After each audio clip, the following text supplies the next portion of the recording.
Hey, what's going on, guys? Shane here. I'm Vince the Anomaly, and today we are going to be covering the mount position, how to keep, control, dominate from that position once we've got our opponent there. Yeah.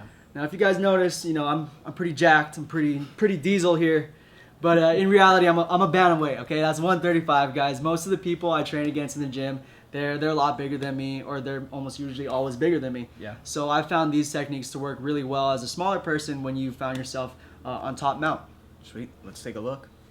So we've got our opponent down, we've done all the hard work, we've worked our way out of his guard, we've passed, and we've got ourselves to mount. Now, as a smaller guy, or just as any guy in general, once you start grappling, once you start getting into jiu-jitsu, you'll get here, but yes, I made it to mount, I should be able to finish this guy. Yeah. And then you get bumped right off. Okay, so sometimes these guys are strong enough, if you're small, to even just bench press you away. That happens all the time, exactly, we don't want that. And also there's, your standard Upa roll. So let's say I get down, he bumps me over, bridges through, oh no. Or, more of our basic one here, he's going to frame away right on my hips, Shane's going to start to shrimp. And now I'm stuck in half guard again, okay? And it's going to be very tough to get to the mount. So these are our few techniques I like to use to make sure that we stay in the mount position. We've done all this hard work, let's make sure we keep it. So I'm right here, and I like to call this like the mid-level mount, okay, just our standard position. I don't like to hang out in our mid-level mount. The reasons why is Shane can bridge his hips up, and I'm going to be off balance, all right?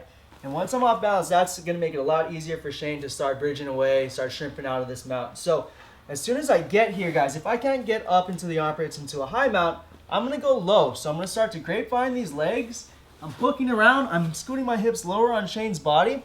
I'm also driving up with my chest, almost like I'm trying to get my head to the ceiling.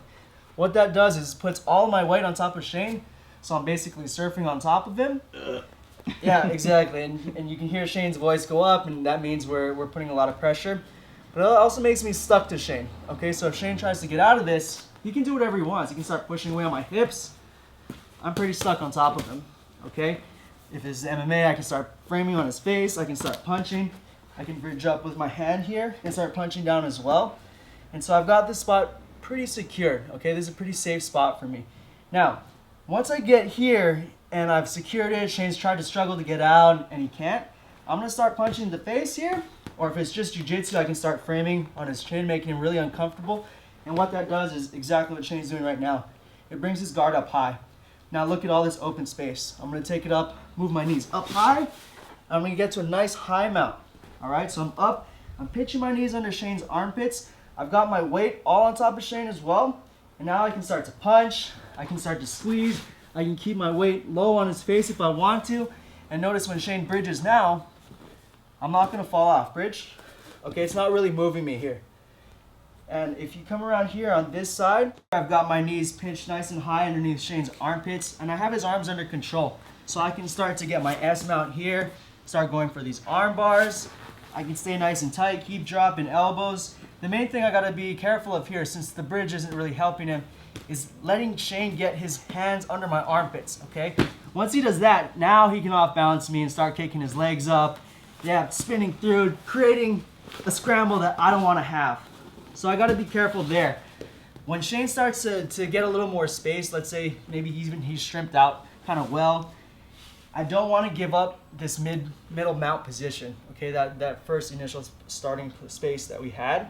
So what I'll do instead is, again, go back to my low mount, grapevine the legs, and stay low.